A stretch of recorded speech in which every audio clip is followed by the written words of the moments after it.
اعوذ باللہ من الشیطان الرجیم بسم اللہ الرحمن الرحیم السلام علیکم۔ حضرت امیر المومنین عثمان غنی رضی اللہ تعالی عنہ کو شہید کیا گیا تھا۔ امیر المومنین حضرت علی رضی اللہ تعالی عنہ کہاں تشریف فرما تھے؟ آپ نے قتل کرنے والے باغی گروہ کو کیوں نہ روکا اور کیوں ان کے خلاف جنگ نہ کی؟ اور یہ کہ کیا مولا علی حضرت عثمان کے قتل پر راضی تھے؟ یہ سب ہم نے مستند روایات کی روشنی میں پہلے بیان کر دیا ہے اور ویڈیو کا لنک بھی ڈسکرپشن میں دے دیا ہے۔ آج کی ویڈیو میں ہم حقائق کی روشنی میں یہ بیان کریں گے کہ جب حضرت عثمان شہید ہو چکے تھے، حضرت علی رضی اللہ تعالی عنہ مسند خلافت پر جلوہ افروز ہوئے تو آپ نے قاتلین حضرت عثمان کو گرفتار کر کے انہیں واقعی قرار سزا کیوں نہ دی؟ کیا آپ نے قاتلین کو معاف کر دیا تھا؟ اور کیا آپ قاتلین حضرت عثمان کو گرفتار کرنے پر مکمل اختیار رکھتے تھے؟ اگر نہیں تو اس کی کیا وجوہات تھیں؟ دوستو، جہاں تک اس بات کا تعلق ہے کہ حضرت علی قاتلین حضرت عثمان سے قصاص لینا چاہتے تھے یا نہیں، تو اس کا جواب ہے یقیناً آپ قصاص لینا چاہتے تھے، لیکن آپ کو اپنی 5 سالہ خلافت میں قاتلین پر مکمل تسلط حاصل نہ ہو سکا۔ مورخین نے اس کی چند وجوہات بیان کی ہیں۔ اس کو سمجھنے کے لیے سب سے پہلے ہمیں یہ دیکھنا ہوگا کہ امیر المومنین حضرت علی رضی اللہ تعالی عنہ کو خلیفہ کیسے منتخب کیا گیا۔ جب حضرت عثمان شہید ہو گئے تو اس وقت مدینہ منورہ پر باغیوں کا مکمل کنٹرول تھا اور یہ باغی یہ سمجھتے تھے اگر پھر فور کسی کو خلیفہ نامزد نہ کیا گیا اور بیرونی لشکر یا صحابہ کرام حج سے واپس لوٹ آئے تو ہم میں سے کسی کو زندہ نہیں چھوڑا جائے گا۔ بس انہوں نے گٹھ جوڑ کیا اور خلیفہ نامزد کرنے کے لیے کوششیں تیز کر دیں۔ اس مقصد کے لیے سب سے پہلے وہ لوگ حضرت علی کے پاس گئے اور کہنے لگے آپ ہم سے بیعت لے لے، ہم آپ کو اپنا خلیفہ منتخب کرتے ہیں۔ لیکن حضرت علی نے ان کی بات ماننے سے انکار کر دیا اور اس کے بعد وہ حضرت طلحہ کے پاس گئے مگر انہوں نے بھی انکار کر دیا۔ پھر حضرت زبیر نے بھی اس طرح خلافت لینے سے انکار کر دیا۔ جب باغی ان تینوں حضرات سے مایوس ہو گئے تو انہوں نے مدینہ میں اعلان کر دیا کہ اگر 3 دن کے اندر اندر ہم سے بیعت نہ لی گئی تو ہم ان تینوں حضرات یعنی حضرت علی، حضرت زبیر اور حضرت طلحہ رضی اللہ تعالی عنہ کو قتل کر دیں گے۔ اس اعلان کے بعد لوگ حضرت علی کو قائل کرنے لگے کہ آپ خلافت کا عہدہ سنبھال لیں۔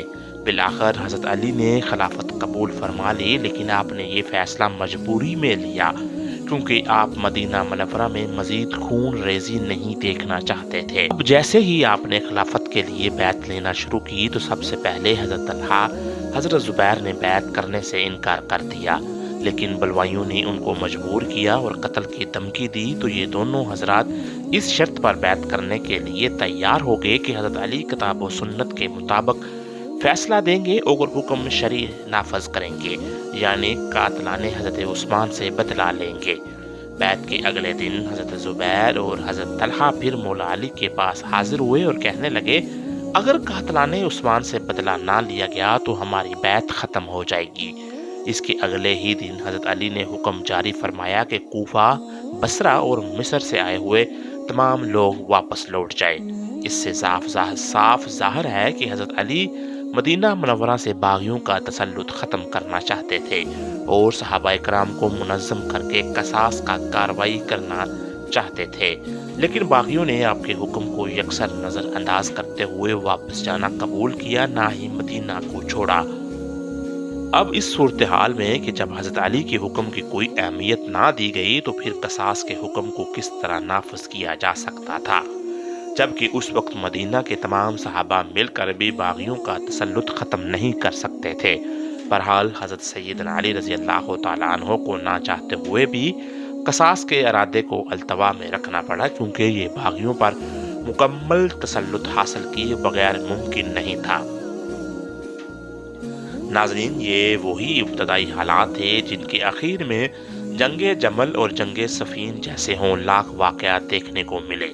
اس کے بعد جب جنگ جمل کا خون ریز معرکہ برپا ہوا تو امیر المومنین حضرت علی لوگوں کو خدا کا واسطہ دے دے کر جنگ بند کرنے کا کہتے رہے، لیکن باغیوں نے جو کہ دونوں فوجوں میں موجود تھے جنگ بندی سے انکار کر دیا۔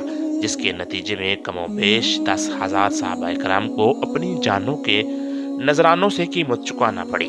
یہی حال جنگ صفین میں ہوا، بلکہ جب یہاں حد تو یہ ہوئی کہ سبائی کوفیوں نے حضرت علی رضی اللہ تعالی عنہ کو دھمکی دی کہ جنگ بند کریں، ورنہ ہم آپ کو بھی امیر المومنین حضرت عثمان رضی اللہ تعالی عنہ کی طرح قتل کر دیں گے۔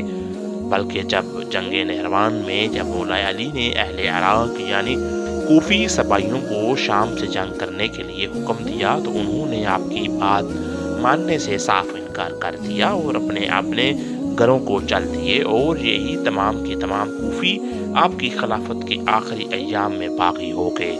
دوستو ذرا غور کریں، جہاں ایسی فوج ہو جو نافرمانی کرنا ہی سیکھی اور جن کی نافرمانیوں سے تنگ آ کر حضرت علی نے فرمایا تھا کاش میں آج سے 20 برس پہلے ہی موت کی آغوش میں جا چکا ہوتا اور مجھے یہ دن نہ دیکھنے پڑتے، تو ایسی نافرمان اور غدار فوج کے ساتھ تسلط کیسے قائم کیا جا سکتا تھا اور کیسے حضرت عثمان رضی اللہ تعالی عنہ کے حکم کو نافذ کیا جا سکتا تھا۔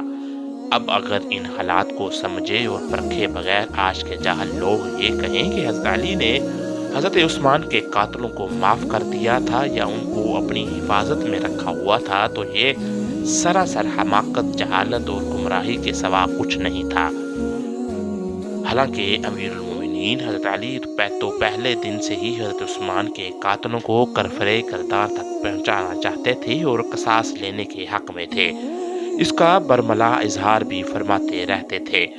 دعا ہے رب العالمین ہمیں دین اسلام کی صحیح سمجھ بوجھ عطا فرمائے، آمین ثم آمین۔